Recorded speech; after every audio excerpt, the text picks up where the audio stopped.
Hello students, मेरा नाम है हर्ष वर्मा और आपके मेरे इस चैनल लेवल अप विद हर्ष वर्मा में बहुत बहुत स्वागत है। आज मैं दोबारा लेके आया हूं आपके लिए एक सेशन जहां से मैं आपकी नॉलेज के लेवल को करूंगा अप। तो आइए स्टूडेंट्स, देखते हैं आज के इस सेशन में क्या है। इस सेशन में मैंने आपके लिए यहाँ दो सेंटेंसेस को यहाँ रखा है। अब आपको करना ये है कि जब आप ये वीडियो देख रहे होंगे तो सबसे पहले इन सारे सेंटेंसेस को अच्छे से, इन दोनों सेंटेंसेस को अच्छे से आपको समझना है, इनके वर्ड्स को समझना है, इनकी ग्रामर को समझना है और ये सोचना है कि इसमें एरर कहाँ होना चाहिए। जब ये पूरी प्रोसेस आप कर लेंगे तो इसके बाद आप वीडियो को प्ले करके इसके पीछे के लॉजिक को और कॉन्सेप्ट को जानेंगे। तो मैं ऐसी उम्मीद करता हूं कि ये चीज आप करेंगे। तो चलिए शुरू करते हैं। मैं मानता हूं कि आपने ऐसा कर लिया है और जब अब आप इसके बाद प्ले कर रहे होंगे तो कुछ ऐसा होते हुए आप देख रहे होंगे। मैंने इस सेंटेंस में इनटू को यहां हटा दिया और इस सेंटेंस में मैंने यहां फ्रॉम को यहां से हटा दिया। अब डेफिनेटली आप जानना चाहेंगे कि मैंने ऐसा क्यों किया। अब इसको जानने के लिए आपको कुछ एग्जाम्पल पहले समझने पड़ेंगे। देखिए, मैं स्टूडेंट्स कुछ एग्जाम्पल से आपको ये बात समझाने की कोशिश करता हूं।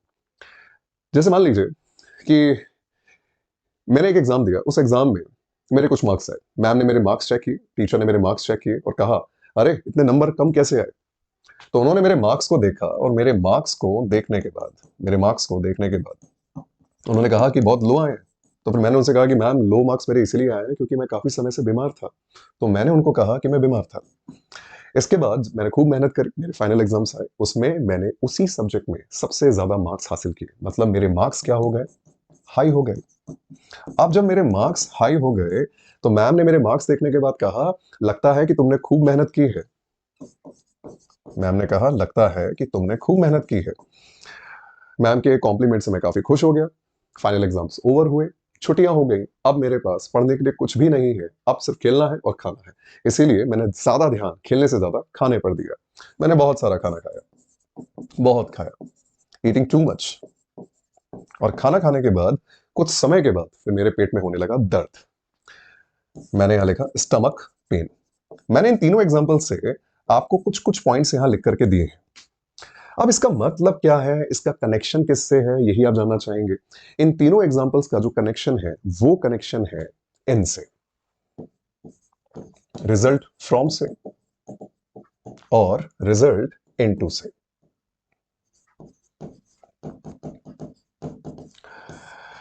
इनका कनेक्शन इन दोनों से है। अब ये जानने से पहले कि इनका कनेक्शन इनसे कैसे है, तो ये जानने से पहले मैं आप लोगों से एक बात पूछूंगा।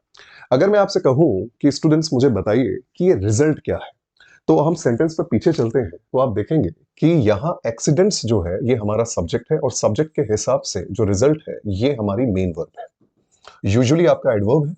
एडवर्ब बेसिकली वर्ब्स के पहले आता है, वर्ब्स को मल्टीप्लाई करता है। तो यहां पर मैंने कहा रिजल्ट मेन वर्ब है। मैंने आपसे पूछा कि फिर ये इनटू क्या था, तो आपने कहा कि सर इनटू जो है ये प्रीपोजिशन है।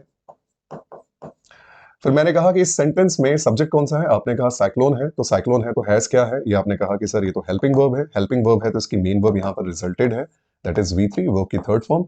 तो यहां पर जब मैंने आपसे पूछा कि रिजल्ट क्या है, तो दोनों ही सेंटेंसेस में रिजल्ट क्या है, मेन वर्ब। और दोनों ही सेंटेंसेस में इनटू और फ्रॉम किसका काम कर रहे हैं, प्रीपोजिशन का, प्रीपोजिशन का।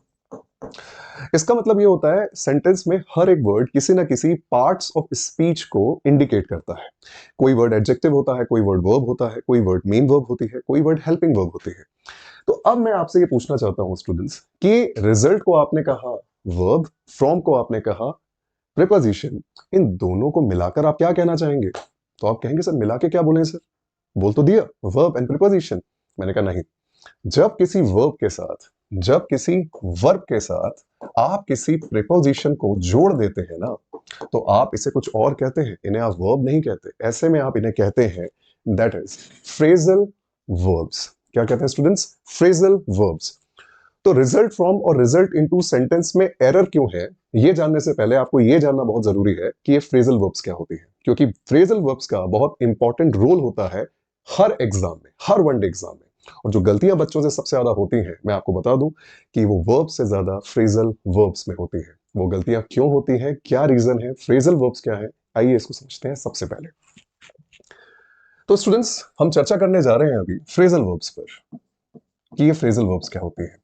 तो थोड़ा तो मैंने आपको बताया अभी सेशन के दौरान कि फ्रेजल वर्ब्स का मतलब होता है किसी भी वर्ब का किसी भी वर्ब के साथ प्रीपोजिशन का इस्तेमाल होना, किसी भी वर्ब्स का प्रीपोजिशन के साथ किसी भी वर्ब का प्रीपोजिशन के साथ इस्तेमाल होना या किसी भी प्रीपोजिशन का वर्ब के साथ इस्तेमाल होना ही फ्रेजल वर्ब कहलाता है। अब फ्रेजल वर्ब्स में पढ़ने पढ़ाने के लिए सीखने सिखाने के लिए बहुत कुछ है स्टूडेंट्स, लेकिन आज के इस सेशन में मैं आपको मोटी मोटी बातें ही बताऊंगा फ्रेजल वर्ब्स के बारे में, और आगे चल के जब कोई सेशन हम किसी और सेशन के दौरान जब ये चीज मैं आप कोशिश करूंगा कि इसको मैं डिटेल में ज्यादा समझाऊं, लेकिन आज हाल फिलहाल के लिए मैं सिर्फ आपको मोटी मोटी बातें आसान भाषा में समझाना चाहूंगा। फ्रेजल वर्ब्स का ये तो मतलब आपने देखा कि वर्ब के साथ प्रीपोजिशन को जोड़ना होता है। दूसरा आप समझिए कि फ्रेजल वर्ब जो होती है ना, एक तरह का टाइप ऑफ वर्ब होता है, अ टाइप ऑफ वर्ब होता है। टाइप ऑफ वर्ब होने का मतलब क्या होता है, हर चीज का अपना एक टाइप नहीं होता है। जैसे आप ये नहीं कहते हैं कि मुझे ये वाली टाइप की चेयर नहीं चाहिए, मुझे उस वाले टाइप की चेयर नहीं चाहिए, मुझे वो हत्थे वाले टाइप की चेयर नहीं चाहिए, मुझे बिना हत्थे वाली चेयर चाहिए, तो आप चेयर में भी टाइप बता देते हैं। पेन ले लें तो पेन का भी तो टाइप है, जैसे एक जेल पेन होता है, फाउंटेन पेन होता है, मार्कर पेन होता है, ब्रश पेन होता है, ये भी तो उसका एक टाइप है।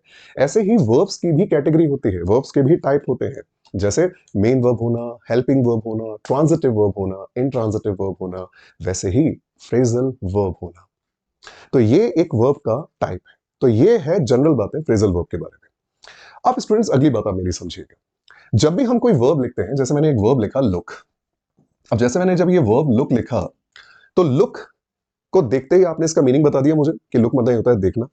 अगर मैं एक वर्ब और लिखूं गिव, तो गिव देखते ही आप इसका मीनिंग मुझे बता देंगे कि सर गिव माने देना होता है। अगर मैं लिखूं कम, तो आप मुझे कहेंगे सर कम माने आना होता है।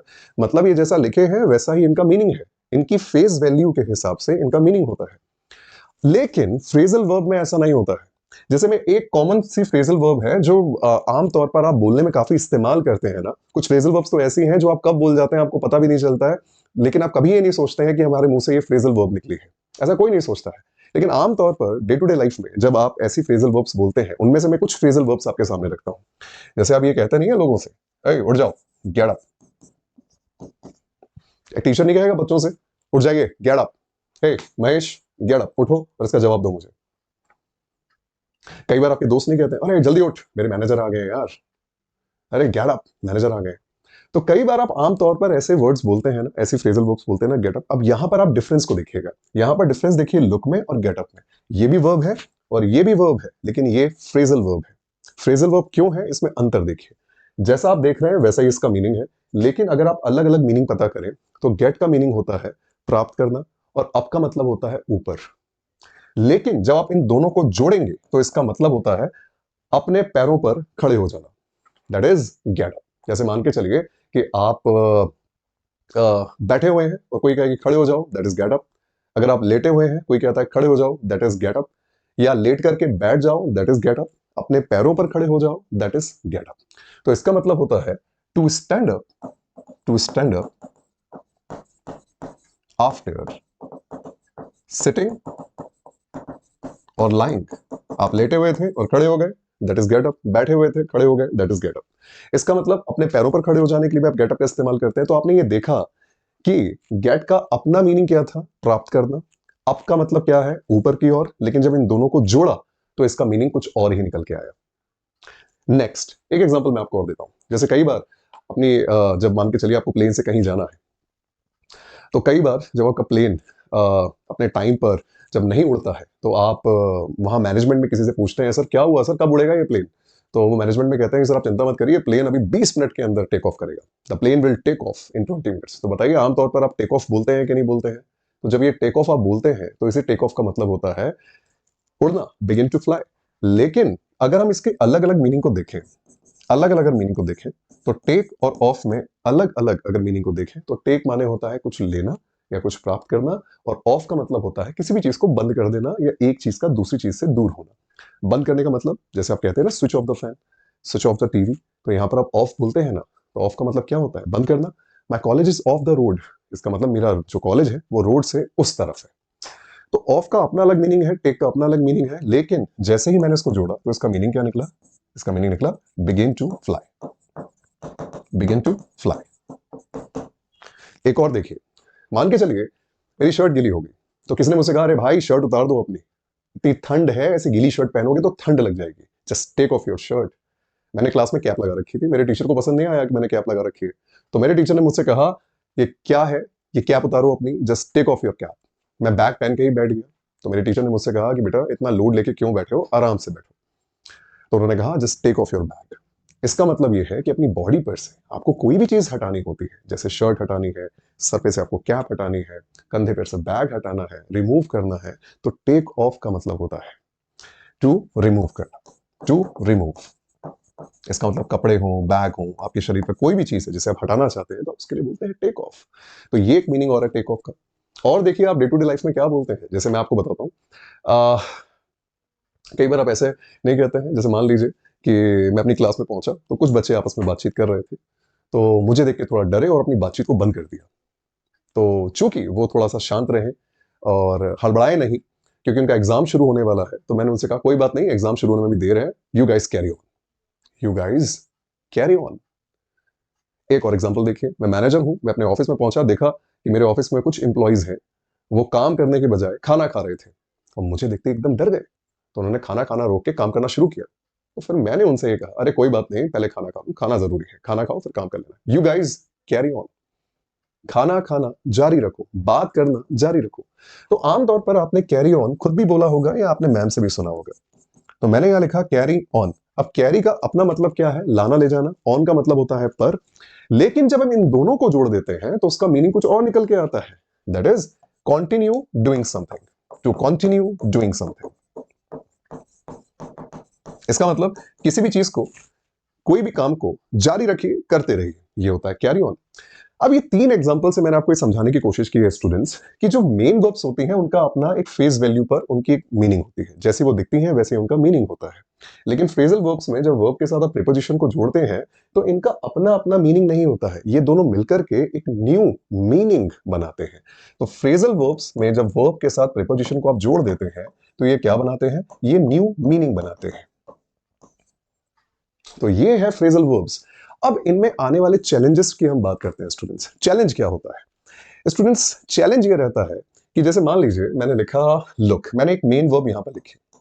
अब होता यह है कि फ्रेजल वर्ब्स में एक मेन वर्ब के आगे दो या दो से ज्यादा या एक से ज्यादा प्रीपोजिशंस का इस्तेमाल इंग्लिश में किया जाता है। फॉर एग्जांपल जैसे मैंने लुक के बाद यहां यूज किया बैक, लुक के बाद मैंने यूज किया अहेड, लुक के बाद मैंने यूज किया आफ्टर, लुक के बाद मैंने यूज किया राउंड। अब जैसे जैसे मैं इस वर्ब के बाद प्रीपोजिशन जोड़ता चला जाऊंगा वैसे वैसे इसका मीनिंग बदलता चला जाएगा। इसका मीनिंग होता है लुक माने देखना, बैक माने पीछे। अब लुक का अपना मीनिंग तो देखना होता है, लेकिन जब मैं लुक और बैक को जोड़ूंगा तो आपको पता है इसका मीनिंग क्या निकलेगा। इसका मीनिंग निकलेगा टू थिंक अबाउट पास्ट, अपने पास्ट के बारे में सोचना। जब मैं लुक के साथ अहेड को जोड़ूंगा तो इसका मतलब होगा to think about future, future के बारे में सोचना। जब मैं लुक के बाद जब मैं आफ्टर का इस्तेमाल करूंगा तो इसका मतलब निकलेगा टेक केयर ऑफ समबडी, किसी का ध्यान रखना या किसी चीज का ध्यान रखना। मैं घर से जा रहा हूं, मेरे बच्चों का ध्यान रखना, I am going out, look after my children. देखिए मीनिंग बदल रहा है। अब मैं लुक के साथ जब राउंड का इस्तेमाल करूंगा तो इसका मतलब निकलेगा कोई जगह घूमना। तो आपने ये देखा कि जैसे जैसे प्रीपोजिशन जुड़ते गए वैसे वैसे मीनिंग बदलता चला गया। चैलेंज ये होता है कि जब कोई सेंटेंस आता है, जब कोई सेंटेंस आता है तो उस सेंटेंस में, उस सेंटेंस को पढ़ने के बाद आपको जो प्रीपोजिशन यूज करना चाहिए वो प्रीपोजिशन आप यूज नहीं कर पाते हैं। जैसे मान के चलिए किसी सेंटेंस में आपको आई हैड यूज करना है। जैसे मैंने एक सेंटेंस लिखा, एक सेंटेंस में आपको लिख के देता हूं। For example, the past is past, the past is past, let's look, मैंने आगे लिखा डैश, मैंने आगे लिखा dash. The past is past, जो भूतकाल है, जो पास्ट है वो पास्ट है, छोड़ो उसको, चलो। चलो क्या मतलब, आपने ये समझा, आगे की ओर देखते हैं। हो सकता है कि आप यहाँ पर आफ्टर लिख दे। मान के चलिए कि चार ऑप्शंस आपके सामने पेपर में आए होते तो आप हो सकता था आफ्टर भी यूज कर सकते थे, हो सकता था, बिल्कुल यूज करना चाहिए अहेड। हो सकता था कि अहेड और आफ्टर में आप कंफ्यूज हो जाते। तो इसका मतलब यही है, फ्रेजल वर्ब्स में एक ही चैलेंज ये है कि जब एक वर्ब के साथ प्रीपोजिशन जुड़ती है तो उसका मीनिंग बदलता चला जाता है, और इसीलिए हमें हर एक वर्ब के बाद उसकी प्रीपोजिशन जुड़ने के बाद उसका मीनिंग याद रखना बहुत जरूरी होता है। तो यहां पर गलतियां ये होती हैं कि हम एग्जैक्ट प्रीपोजिशन का इस्तेमाल उस सेंटेंस के मीनिंग के अकॉर्डिंग, कॉन्टेक्स्ट के हिसाब से अक्सर नहीं कर पाते हैं। तो आपको फ्रेजल वर्ब पर इसलिए ध्यान देना है, बहुत सारी फ्रेजल वर्ब की लिस्ट आपके टीचर्स आपको प्रोवाइड कराते होंगे, इंटरनेट पर बहुत सारी लिस्ट आपको फ्रेजल वर्ब्स की मिल जाएगी। तो पेपर के पॉइंट ऑफ व्यू से फ्रेजल वर्ब काफी चैलेंजिंग भी है और काफी इंपॉर्टेंट भी है। तो ये तो बात रही फ्रेजल के वर्ब के बारे में एक छोटी सी जानकारी। चलिए अब आते हैं अपने कॉन्सेप्ट पर। स्टूडेंट्स यहां पर हम बात कर रहे थे result from and result into की, चूंकि इसमें एक छोटी सी चीज आई फ्रेजल वर्ब जिसको मैंने आपको एक्सप्लेन किया। अब यहां पर समझते हैं इन दिए गए एग्जांपल्स का मतलब क्या था, इसका इससे क्या कनेक्शन था। यहां पर मैंने जितनी भी चीजें लिखी हैं स्टूडेंट्स, मुझे बताइए कि मेरे मार्क्स कम आए क्योंकि मैं बीमार था। तो मुझे बताइए मार्क्स मेरे कम आना क्या है, परिणाम। ये मेरा क्या है, परिणाम है, ये मेरा परिणाम है। लेकिन इस परिणाम के पीछे कारण क्या था, कारण था मेरा बीमार होना। फिर मेरे मार्क्स अच्छे आ गए, तो मुझे बताइए उसका कारण क्या था, hard work.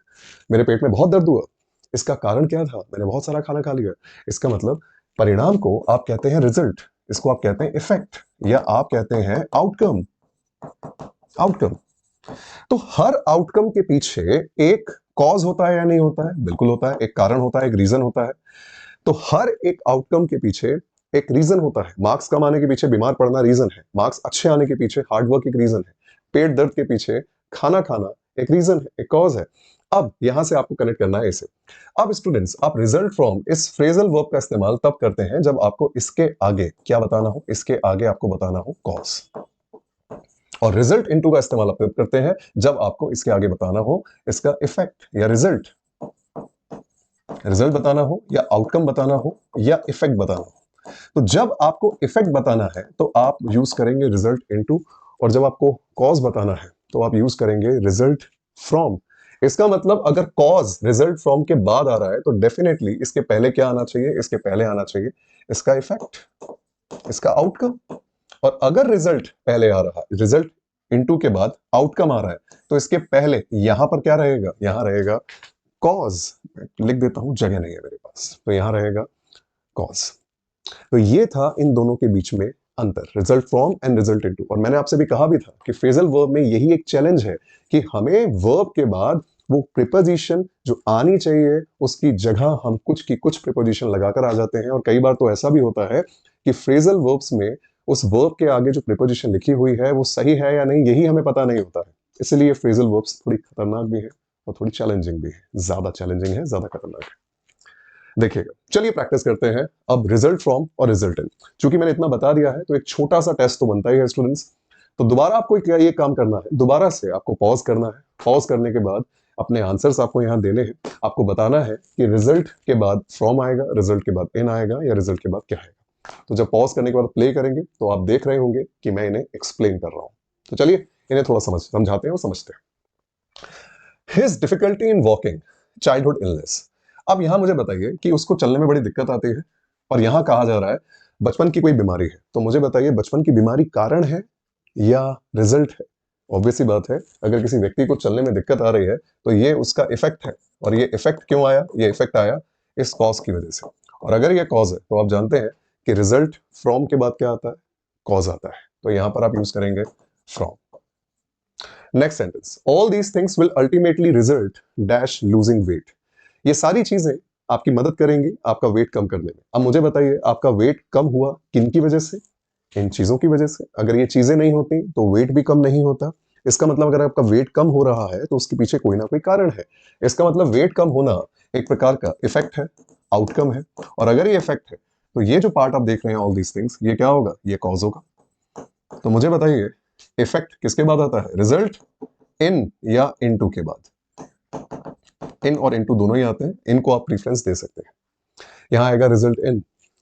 We are still dealing with problems resulting dash errors made in the past. हम अभी भी उन समस्याओं का सामना कर रहे हैं, उन समस्याओं से डील कर रहे हैं, result errors made in the past. अब मुझे बताइए कि अगर कोई अभी भी प्रॉब्लम से डील कर रहा है, अभी भी उसको समस्या हो रही है, तो समस्या होने का कारण कोई ना कोई गलती जरूर होगी। और ये गलती उसने कब की है, मेड इन द पास्ट। अब ये जो गलती उसने की है ये कारण है, तभी तो उसको प्रॉब्लम हो रही है। और अगर ये कारण है तो यहां पर ये आएगा कॉज। कॉज है तो आप यहां बोलेंगे फ्रॉम। इसका मतलब ये कॉज था और ये है आपका that is result, that is effect. कुछ भी आप कह लीजिए, रिजल्ट कह लीजिए, इफेक्ट कह लीजिए। इसके बाद बात करते हैं नेक्स्ट सेंटेंस की, that is data loss may result dash from a failure from a system failure. यहाँ पे एक छोटी सी गलती मुझसे भी हो गई है, फेल्यूर मुझसे भी हो गया है कि मैंने यहाँ शायद आंसर आपको लिख दिया है। देखिएगा, डाटा का लॉस हुआ, डाटा का लॉस हुआ, डाटा लॉस होना एक इफेक्ट है। किस कारण से हुआ? सिस्टम के फेल होने से हुआ। आपके पास फोन्स ये सारी चीजें होती हैं। कई बार जब वो खराब हो जाते हैं तो उसके अंदर का डाटा भी कई बार चला जाता है। वो डाटा का लॉस आपको होता है। वो डाटा का लॉस किसकी वजह से होता है? उस सिस्टम के फेल होने की वजह से, उस कंप्यूटर के फेल होने की वजह से, लैपटॉप के फेल होने की वजह से, या पूरे सिस्टम के फेल होने की वजह से। तो सिस्टम फेलियर यहाँ पर एक कॉज है और डाटा का लॉस होना एक रिजल्ट है। तो यहां पर आएगा रिजल्ट के बाद फ्रॉम, चूंकि मैंने यहां पर आंसर लिख दिया था। ठीक है, चलिए। The investigation is resulting dash new evidence. आपको एक नया एविडेंस मिला, और नया एविडेंस कब मिला? क्योंकि इन्वेस्टिगेशन हुई। अगर इन्वेस्टिगेशन नहीं होती तो नया एविडेंस भी नहीं मिलता। तो नया एविडेंस किसकी वजह से मिला? सिर्फ इन्वेस्टिगेशन की वजह से मिला। मान लीजिए कोई इन्वेस्टिगेशन रुक गई थी, दोबारा कहा गया कि इन्वेस्टिगेट करो। जब दोबारा इन्वेस्टिगेट किया गया, इन्वेस्टिगेशन शुरू हुई, तो फिर उससे एक नया एविडेंस मिला, और वो जो नया एविडेंस था सिर्फ इन्वेस्टिगेशन की वजह से मिला। तो इन्वेस्टिगेशन एक कॉज है और न्यू एविडेंस यहाँ एक रिजल्ट है। तो यहाँ इस हिसाब से आएगा इनटू, क्योंकि रिजल्ट इनटू या इन के बाद, रिजल्ट इनटू या इन के बाद, रिजल्ट इनटू या इन के बाद आप यूज करते हैं रिजल्ट का। तो आई होप स्टूडेंट्स आपको ये छोटा सा टेस्ट पसंद आया होगा और आप सभी ने इन पांचों सेंटेंसेस में सही जवाब दिए होंगे। चलिए अब बात करते हैं अपने एक्चुअल सेंटेंसेस की, जो शुरुआत में मैंने आपको दिए थे, that is accidents usually result. अब मुझे बताइए कि आपको समझ में आ रहा है या नहीं कि रिजल्ट के बाद फ्रॉम आएगा या इनटू आएगा। आप मुझे बताइए कि जो एक्सीडेंट्स होते हैं, एक्सीडेंट्स कारण होते हैं। अब यहां पर एक्सीडेंट्स कारण भी हो सकते हैं, रिजल्ट भी हो सकते हैं। सेंटेंस को अच्छे से पढ़िए। Accidents usually result negligence, ignorance, recklessness, carelessness. Negligence का मतलब होता है असावधानी, असावधानी।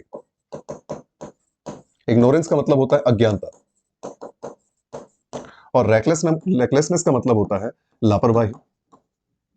तो मुझे बताइए, ये कारण था और वो रिजल्ट था, या एक्सीडेंट कारण था, या ये रिजल्ट था? स्टूडेंट्स, एक्सीडेंट्स होते हैं, एक्सीडेंट्स इसलिए होते हैं क्योंकि आप लापरवाही बरतते हैं, सामने देख के गाड़ी नहीं चलाते हैं, या कान में ईयरफोन्स लगा लेते हैं और म्यूजिक सुनते सुनते गाड़ी चलाते हैं। तो मुझे बताइए, कान में ईयरफोन लगा के चल रहे हैं तो ये आपकी लापरवाही हुई या नहीं हुई? फोन पर बात करते हुए गाड़ी चला रहे हैं और एक्सीडेंट हो जाए तो कारण क्या था? फोन पर बात करना। फोन पर बात करना क्या है? लापरवाही। इसका मतलब क्या है?